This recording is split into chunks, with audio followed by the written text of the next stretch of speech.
Paul était pour prêcher mon message. C'est vrai, là, je l'écoutais parler, j'ai dit, finalement, il l'a déjà fait. Il l'a déjà fait. Vous avez remarqué, justement, cette semaine, et comme il le soulignait, qu'il y a des inondations au Québec.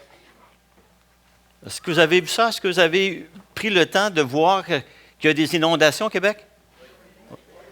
Les médias, que ce soit visuel ou même par écrit ou à la radio, nous donnent des images de ces inondations-là. Et on remarque que c'est vraiment pas drôle. Vraiment pas drôle. On interviewe des personnes, puis les personnes, lorsqu'elles parlent, entre autres à la télé, il y en a qui pleurent, il y en a qui sont complètement dévastés, il y en a qui ont perdu beaucoup de biens, il y en a qui sont dans la détresse complète, ils ne savent plus qu'est-ce qu'ils vont faire. Il y en a en plus qui sont en colère, pour toutes sortes de raisons, là, évidemment, mais ils sont en colère.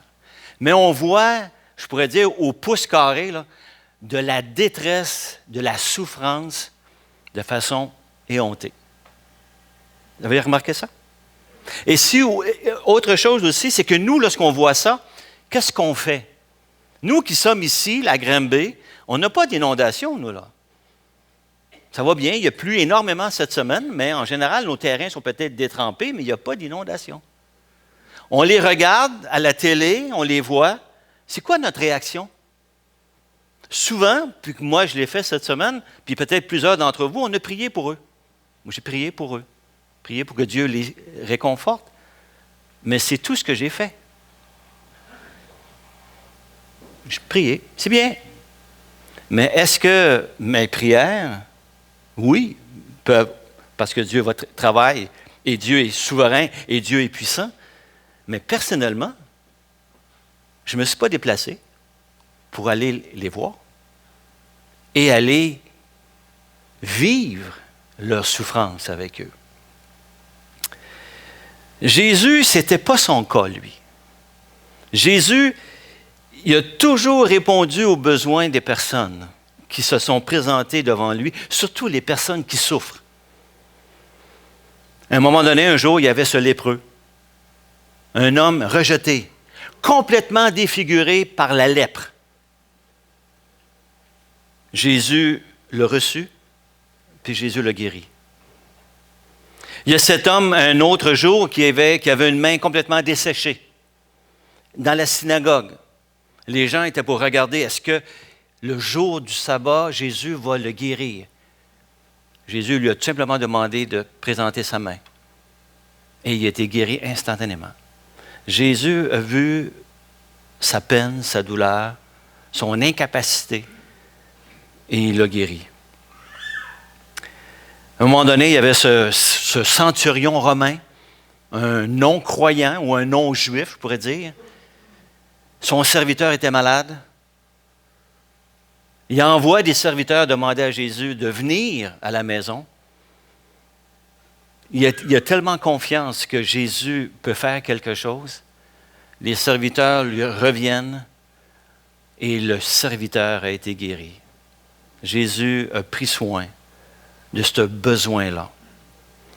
Et ce matin, c'est ce qu'on va regarder ensemble. On va regarder à Jésus qui, dans des situations, ici, une situation particulière, a répondu à un besoin.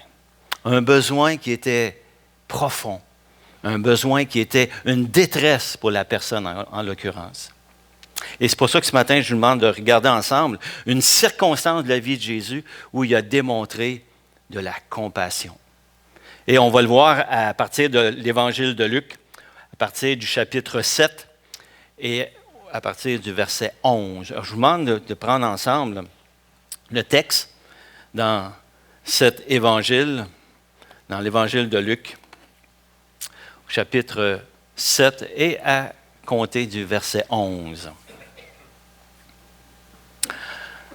On va prier ensemble. Seigneur, on vient devant toi, Seigneur, avec encore une fois ta parole. Et regarder à cette parole, mais également regarder à toi au travers celle-ci. Seigneur, on te prie que tu nous enseignes, que tu nous parles, que tu nous révèles qui tu es, Seigneur. On veut te voir, grand Dieu, au travers des circonstances de ta vie lorsque tu étais sur cette terre, afin, Seigneur, de pouvoir t'élever, pouvoir dépeindre qui tu es, Seigneur. Et encore une fois, s'émerveiller devant ton amour, ta grâce et ta compassion. Alors, grand Dieu, gloire à toi. Et dirige-nous, fortifie-nous dans ce temps ce matin, pour ta gloire. Amen. Alors, le texte commence comme suit.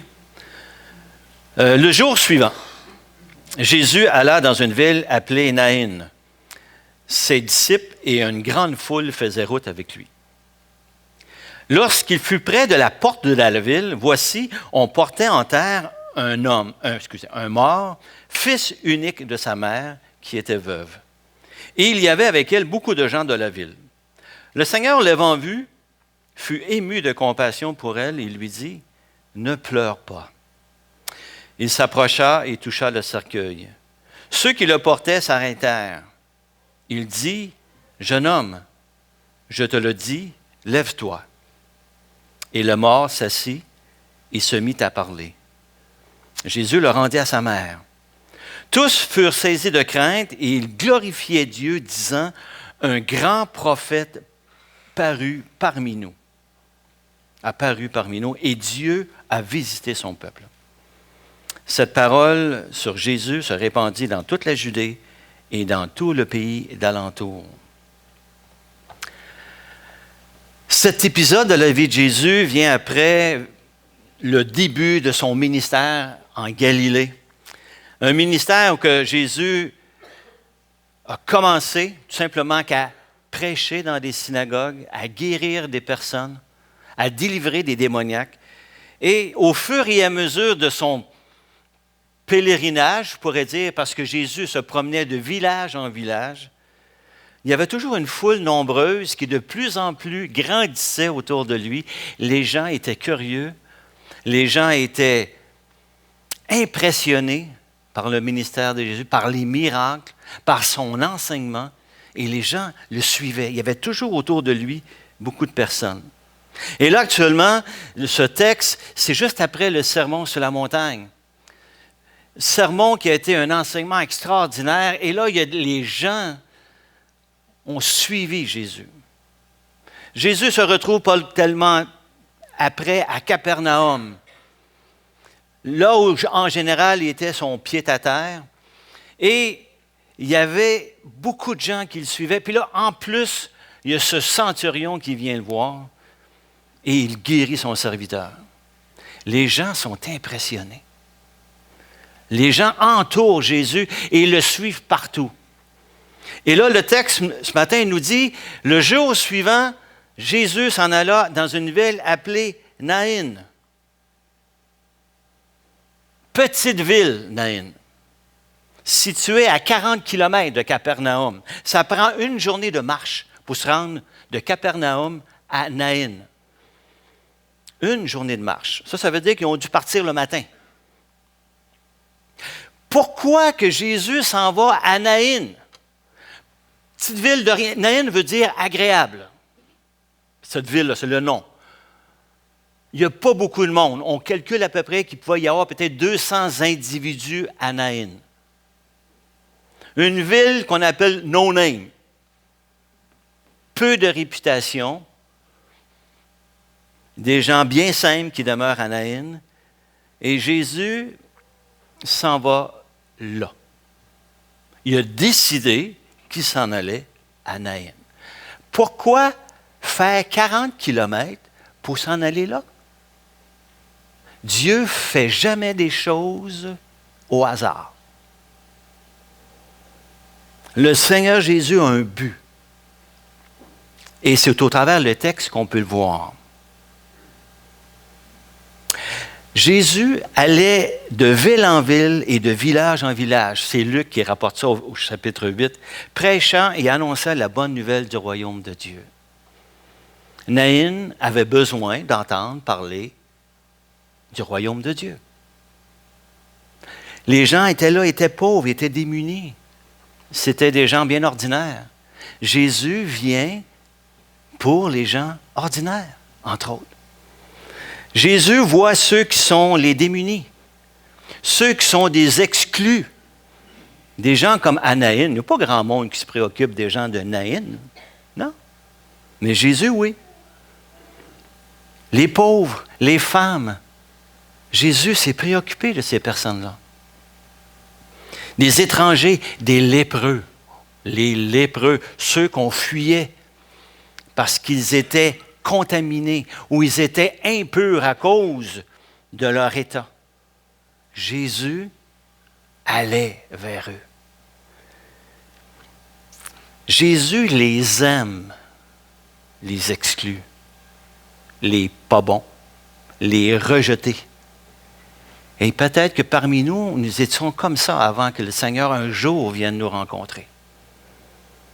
On était peut-être des pas bons, des intimidés à l'école, avec une apparence qui était peut-être négligeable, marqués peut-être par certaines personnes, rejetés, même abandonnés peut-être par nos parents, pour certains, ou par un conjoint, ou on est peut-être malade, on avait une maladie dans l'âme.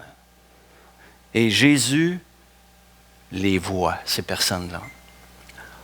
On s'en va à Naïn. Il ne l'a pas dit, mais là, la foule suit.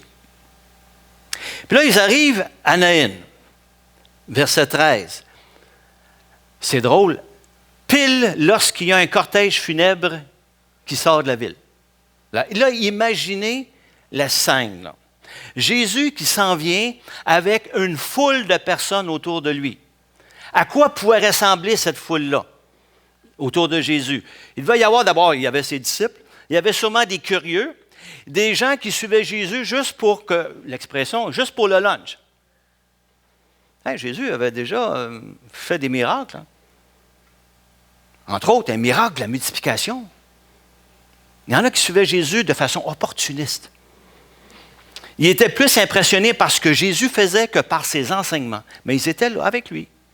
Puis là, ces gens-là qui sont avec Jésus, ils viennent de voir une guérison miraculeuse par le centurion. Fait que là, on peut imaginer une belle foule qui s'en va à Naïm. Il peut y avoir de la joie là-dedans, de la vie. Jésus est là, il y a de la vie, c'est beau, extraordinaire. On s'en va à Naïm. Tu arrives à Naïm. Première chose que tu rencontres, un cortège funèbre. Oh, là, ce n'est pas la même atmosphère. Du tout. Un cortège funèbre. La première personne qui est en avant, c'est une veuve. Pourquoi qu'on le sait? Les veuves portaient un habit particulier de telle sorte qu'on savait qu'elles étaient en mode veuvage. La personne est en avant. Sûrement qu'il devait y avoir après des flûtistes. Il y en avait toujours deux dans une cérémonie funéraire. Un flûtiste. Ensuite, un joueur de timbales. Et cette musique-là, c'est une musique extrêmement mélancolique. Musique de tristesse. Et il y a au moins une pleureuse engagée. C'était la mode, c'était la façon de faire. On engageait une pleureuse qui, elle pleurait de façon intense. Selon les moyens financiers de la veuve, elle en avait peut-être 2 ou 3. Mais en plus, tout le village, ou une bonne partie du village de Naïn est là. Ça pleure, ça crie, ça gesticule. Il y a de la souffrance au plus haut point à ce moment-là. Ce n'est pas le même mood que la foule qui s'en vient. Là. Complètement différent. Là. Hey, imaginez, là, vous êtes dans une parade du Père Noël là, à Granby. Tu arrives, puis c'est le fun, puis là, tu arrives au coin de la rue, il y a un cortège funèbre qui passe. Ça change le rythme. Hein? Ça se peut-tu que ça change le rythme? En général, les gens sont très respectueux devant un cortège funèbre. Là, ça ne te tente plus de rire. Là. Ça ne te tente pas non plus de t'amuser. Parce qu'il y a de la souffrance. Il y a un deuil qui est en train de se vivre. Et Jésus arrive pile à ce moment-là. Juste à ce moment-là, Jésus est là et il regarde la scène. Une scène qu'on peut appeler pathétique. C'est pas évident. Et là, le texte continue, verset 13. Jésus dit, ou le texte nous dit plutôt, le Seigneur l'ayant vu, il a vu la veuve. Le regard de Jésus. Le regard de Jésus, c'est un regard hors de l'ordinaire. Jésus a bien vu la veuve, vu l'extérieur, mais Jésus a cette capacité de voir le cœur, de voir à l'intérieur. Il voit qu'elle est en une détresse profonde. Une veuve qui vient de perdre son fils unique. Elle est toute seule maintenant. Plus aucune personne pour prendre soin d'elle. Elle vit dans ce qu'on appelle l'insécurité totale. En Israël, c'était considéré comme étant la situation la plus triste, la plus dramatique, la plus pathétique. Une veuve qui perd son unique enfant. Elle se retrouve toute seule. Il n'y a pas d'aide sociale à cette époque-là. Là. Elle est personne pour pouvoir à son soutien. À la fois financier, à la fois moral, à la fois même personnel. Et plus en mesure non plus peut-être d'avoir une autre famille. Et en Israël, c'est important. Elle, là, elle vient de perdre tout. Là. Sa réputation, elle n'a plus le droit à l'héritage, absolument rien. Jésus, c'est ce qu'il voit. Il voit ce cœur-là. Et le texte nous dit, l'ayant vu, il fut ému de compassion. Oh! Le mot qu'on emploie en grec pour compassion, ici, c'est un mot qui fait appel aux entrailles. C'est comme il y a eu les entrailles remuées. Est-ce que vous avez déjà vécu une émotion forte qui fait qu'à un moment donné, vous sentez au niveau de vos entrailles là, que ça fait mal? Vous avez le droit de répondre? Oui. Ça, c'est souvent une émotion qui est intense. Une émotion qui fait que même ton estomac, une partie des entrailles, ça bouffe, ça fait mal, ça brasse. Combien de personnes, lorsqu'ils sont vraiment stressés, ont des problèmes avec leur digestion? Mais là, Jésus, le mot que l'on utilise, est fait qu'il a été remué tellement grand que dans son corps, il a ressenti cette douleur-là. Ça, c'est Jésus. Jésus, il a connecté à la souffrance de la veuve. Il l'a reçu. Il l'a compris exactement. Jésus est Dieu. De façon parfaite, il est en mesure de connaître parfaitement la souffrance de cette dame, sa détresse, son insécurité, sa peur qu'elle a vue maintenant. Là. Jésus a un ressenti parfait. Et c'est ce qu'il vivait à ce moment-là. C'est dans la nature de Dieu de ressentir et de vivre la compassion. Plusieurs textes nous le rappellent. Dans Lamentation, chapitre 3, verset 22. Les bontés de l'Éternel ne sont pas épuisées. On connaît ce verset-là, hein? Ses compassions ne sont pas à leur terme. L'Éternel a des compassions. Wow! Bon, ça? Elles se renouvellent chaque matin. Oh, que ta fidélité est grande.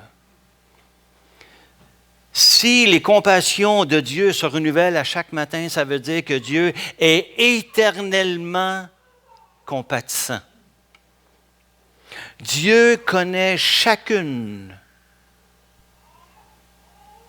de nos souffrances actuellement. Et il est au courant de toutes les souffrances que vous avez vécues et de toutes les détresses que vous avez vécues. Parfaitement. Et c'est renouvelé à chaque jour. Il le sait et il le voit et il le ressent. C'est pas merveilleux? Je trouve ça merveilleux de savoir que actuellement, peu importe nous qui sommes ici, Dieu sait exactement ce qui se passe dans nos cœurs, puis il voit notre souffrance, puis notre détresse. Jésus, un jour, devant un aveugle, le texte dans Matthieu 20, verset 34, ému de compassion, Jésus toucha leurs yeux et aussitôt ils recouvrèrent la vue et le suivirent. Jésus a eu la compassion pour des aveugles. Un peu plus loin, ça a été dans Marc, pour des lépreux.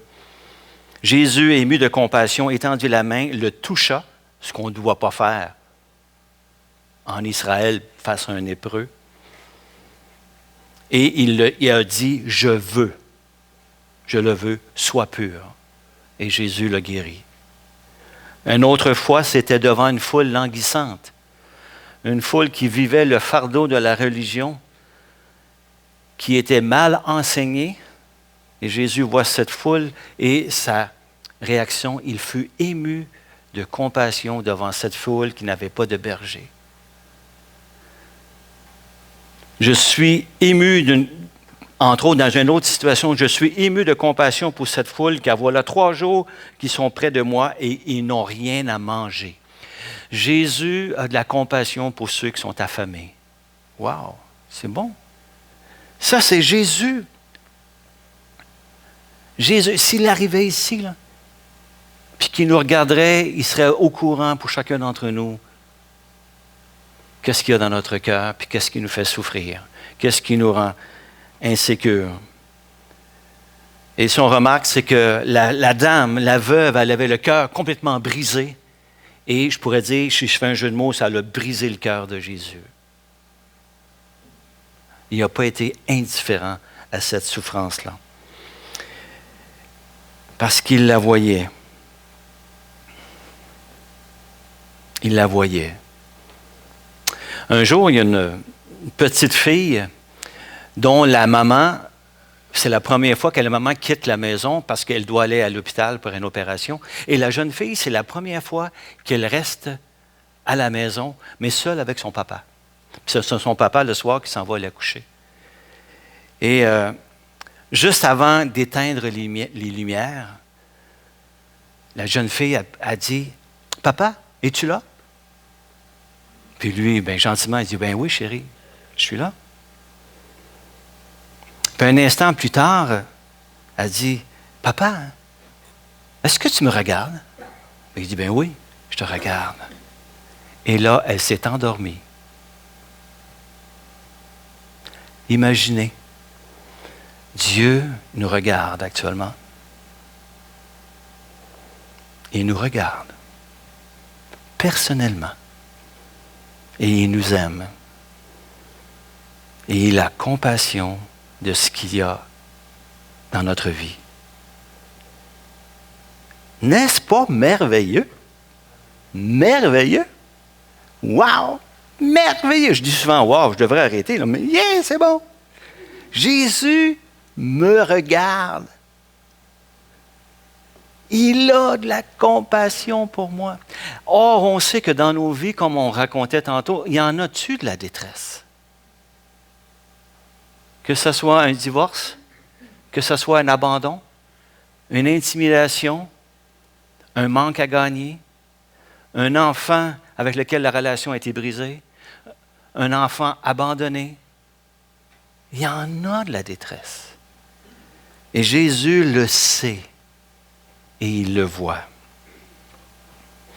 Chaque enfant de Dieu, on peut compter sur le regard de Dieu à chaque instant de nos vies, parce que ses compassions se renouvellent à chaque matin. Peu importe la grandeur de la souffrance, il le sait.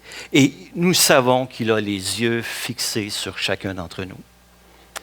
Et c'est sûr que ça peut nous amener à être sensibles nous-mêmes et à être compatissants pour les autres. Nous bénéficions tous de la compassion de Dieu. Notre cœur transformé, émerveillé devant la compassion de Dieu, transformé par l'Esprit. Est-ce qu'on est en mesure de pouvoir maintenant exercer cette compassion-là pour les autres? En sachant que nous-mêmes, nous sommes l'objet de l'amour de Dieu de façon extraordinaire et merveilleuse et à chaque jour. Oui, on est en mesure de le faire par la puissance de l'Esprit dans nos vies. C'est possible d'être compatissant, de vivre la compassion de Jésus pour les autres. Et là, Jésus, il s'approche d'elle et il lui dit, « Ne pleure pas. » Hey, on est toujours dans le mood, là. Il s'approche d'elle. Il ne pleure pas. C'est pas dans le style, là, arrête de chialer, là. Non, c'est pas ça, là. Ne pleure pas. Il y a dans ces paroles comme un réconfort. Une parole, c'est juste une parole, ne pleure pas. Mais Jésus sait qu'au travers, après cette parole-là, il va y avoir quelque chose. Il n'y a pas juste une parole qui va consoler la veuve. Il y a une action. Souvent, on utilise seulement que les paroles pour compatir à la douleur de quelqu'un, puis des fois, c'est vrai, c'est tout ce qu'on peut faire. Il est vrai. Mais également, on peut poser un geste. Et souvent, poser un geste, ça va être une épaule sur laquelle la personne peut pleurer. Ça peut être une écoute de la souffrance de l'autre. Ça peut être simplement de marcher avec elle dans sa souffrance. De dire, je suis là et je suis avec toi. Puis je t'aime. Viens, on va faire un bout de chemin ensemble parce que je sais que tu souffres. C'est pas juste, je prie pour toi, puis c'est tout. Non, on peut prier pour elle, oui. Mais on peut aller plus loin. Comme Jésus a fait, ne pleure pas. Seulement. Et là, Jésus fait quelque chose de particulier. Il s'avance, puis il touche au cercueil. Le texte dit cercueil, mais ce n'était pas un cercueil. À l'époque, c'était comme une civière, un brancard, sur lequel on plaçait le corps du défunt, qui était enveloppé, et sur lequel on avait mis quelques aromates à l'extérieur, mais il n'y avait pas d'embaumement. Donc, ça veut dire que lorsque la personne décédait une journée, on l'enterrait la même journée. Ou on le plaçait dans un sépulcre. Vu que là, le texte nous dit qu'ils allaient pour l'enterrer, donc on peut prévoir qu'elle était pauvre. Parce que les sépulcres, c'était les gens en moyen qui pouvaient se permettre d'avoir un sépulcre. Elle était pauvre. Et là, Jésus fait quelque chose de particulier.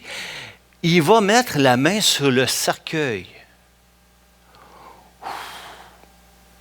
Les Juifs ne font pas ça. Tel qu'on voit dans le livre des Nombres,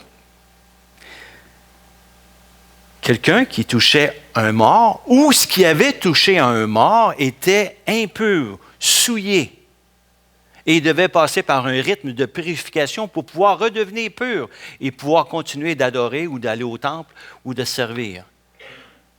Non, Jésus, il fait quelque chose de hors de l'ordre. Il touche le cercueil. Jésus n'est pas contaminable. Jésus est Dieu. Jésus est pur. Jésus est saint. Jésus est parfait. Ce n'est pas le fait de toucher un cercueil qui va le rendre impur. C'est tout à fait le contraire. Il va poser un geste encore plus spectaculaire et plus fort. Un texte dans Hébreux, au chapitre 7, nous dit « Pour nous, c'est bien un tel grand prêtre qui convenait, on parlait de Jésus, et on parlait de Jésus comme grand prêtre qui est saint, innocent, sans souillure. Le texte nous rapporte dans Hébreu. Séparé des pécheurs et élevé plus haut que les cieux. Jésus était parfaitement pur. Et le geste a dû provoquer peut-être un choc. Parce que tout le cortège s'est arrêté. C'est pas n'importe qui arrête un cortège funèbre. Et imaginez la scène à Granby, là. Hein? Il y a un cortège funèbre, puis je sais pas, vous vous arrêtez, puis là, vous me placez devant, puis on arrête cela. Hey, ça se fait pas. Culturellement parlant, on n'arrête pas un cortège funèbre. On respecte. C'est ce que, à cette époque, puis même encore aujourd'hui, on respecte les gens qui vivent un deuil, qui sont dans un processus, quand on parle de la procession, là, ou le procession funéraire, c'est impensable d'arrêter ça. Tu ne peux pas arrêter une funéraille. Ça n'a vraiment pas d'allure. Vous savez qu'il y a un pasteur aux États-Unis, après un enterrement, après les funérailles, on lui demande de diriger le cortège funèbre au cimetière. Fait qu'il y a tout le cortège, il y a le corbillard, tous les gens en arrière, en auto, et lui, il a la première voiture en avant. Puis il s'en allait au cimetière. Le pasteur, c'est quelqu'un qui est bien, mais pendant le cortège, il allume la radio, commence à écouter la radio, commence perdu un petit peu dans ses pensées. Et là, il pense qu'il faut qu'il arrête chez Kmart. Fait qu'il arrête chez Kmart. Il va aller faire une commission pour madame. Puis là, en arrivant dans ce Kmart, fait qu'il regarde dans son rétroviseur. Derrière lui, il y a un corbillard, une cinquantaine de voitures, avec tous les phares allumés en avant. Lui, là, il vient d'arrêter la funéraille. Mais ce n'est pas de la bonne façon. Juste par distraction. Mais Jésus, il vient de poser sa main, et là, les gens s'arrêtent. Il y a juste Jésus qui est capable d'arrêter des funérailles. Et on va voir pourquoi, parce que c'est tout juste après. Jésus savait exactement qu'est-ce qu'il allait faire. Et là, il a prononcé une parole bien simple. Et le texte nous dit, « Jeune homme, je te le dis, lève-toi. » Juste une parole. Il a fait exactement de même pour la fille de Jaïrus. Parole bien simple. Devant la tombe ou le sépulcre où était Lazare, il a dit, « Lazare, sors. » Parole simple. Mais une parole puissante. Simple, mais puissante. À l'époque, dans l'Ancien Testament, il y a eu des réanimations de cette façon par Élisée et par Élie. Et si on remarque les deux textes, c'était beaucoup plus compliqué. Élie qui s'est quand même couché sur la personne 3 fois, puis ainsi de suite. Et dans le cas d'Élisée aussi, il y avait eu toutes sortes de manœuvres. Mais là, Jésus, aucun geste particulier, juste de sa bouche. « Jeune homme, je te le dis, lève-toi. » Il y a de la puissance dans la parole de Dieu. C'est une puissance hors de l'ordinaire. Il y a seulement Jésus qui pouvait faire ça. Dire à un mort, c'est peut-être comique, hein? La personne est décédée et tu lui parles. Les gens qui m'ont dit, écoute, qu'est-ce qu'il fait là? Pourquoi il n'a pas compris qu'il était mort? Là? Oui, mais Jésus, sa parole, elle est puissante. C'est une parole qui donne la vie. C'est une parole qui régénère. C'est une parole qui recrée, qui est une parole qui est créatrice. La création a été faite. Si on remarque, certains grande portion de la création juste sur la puissance de la parole de Dieu. Que la lumière soit. Et la lumière fut. Point. Pas de geste, rien, seulement qu'une puissance. Et là, on voit exactement la même chose. On voit exactement la même chose. Dans le Psaume, au chapitre 33, il dit « Les cieux ont été faits par la parole de l'Éternel et toute leur armée par le souffle de sa bouche. Car il dit et la chose arrive. Il ordonne et elle existe. Il a ordonné qu'il se lève et le jeune homme s'est levé. » Wow! C'est le but du miracle. C'est le but du miracle. Le jeune homme, qu'est-ce qui est arrivé? Verset suivant. Il s'est assis, puis il s'est mis à parler. Hey, c'est bon ça. Il s'est assis, puis s'est remis à parler. Il n'y a pas eu de thérapie, hein? Il n'y a pas eu de réapprendre à marcher, réapprendre. Non, tout de suite, instantanément. Puissance de Dieu. Il s'est assis, il s'est mis à parler. Et là, Jésus l'a amené à sa mère. Ça, c'est le geste extraordinaire. C'est comme s'il lui disait, « Femme, voici ton fils. » On a déjà entendu ça, hein, cette phrase-là. Ah, c'est merveilleux. La veuve vient de retrouver ce qu'elle avait perdu et ce qu'elle pensait qu'elle avait perdu définitivement. Elle vient de le retrouver. Oh! J'imagine Jésus qui, lorsqu'il l'amène et qui dit au jeune homme, peut-être, j'extrapole, écoute, jeune homme, ta maman a besoin de toi. Parce que c'est le but du miracle. Il a vu sa souffrance. Elle manquait d'un fils. Elle était maintenant complètement démunie. Et là, Jésus vient de lui ramener un fils. Et là, savez-vous qu'est-ce qui arrive? Là? Les funérailles sont terminées. Avez-vous remarqué une chose? À chaque fois que Jésus a assisté dans des funérailles dans le Nouveau Testament, à 3 endroits, à chaque fois qu'il était là, c'est drôle, c'est plate, les funérailles ont fini là. Il est arrivé au début des funérailles pour la veuve, la jeune fille à Jaïrus. Il avait commencé à pleurer dehors. Ça s'est fini là, après l'avoir réanimé. Lazare faisait déjà 4 jours. Les funérailles duraient 30 jours. Les funérailles ont duré 4 jours pour Lazare. Déjà. Il y en avait encore 26 jours à faire. Jésus est arrivé, les funérailles ont arrêté. Là. Parce qu'il est sorti vivant du sépulcre. Et là, actuellement, les funérailles viennent de cesser. Si vous voulez faire finir les funérailles, amenez Jésus. C'est peut-être un jeu de mots que je veux dire, mais finalement, c'est que Jésus, c'est la vie. Et il est le seul qui donne la vie et qui ramène la vie. Et ça, c'est ce qu'il y a de plus extraordinaire. Et pourquoi? À cause de sa grande compassion.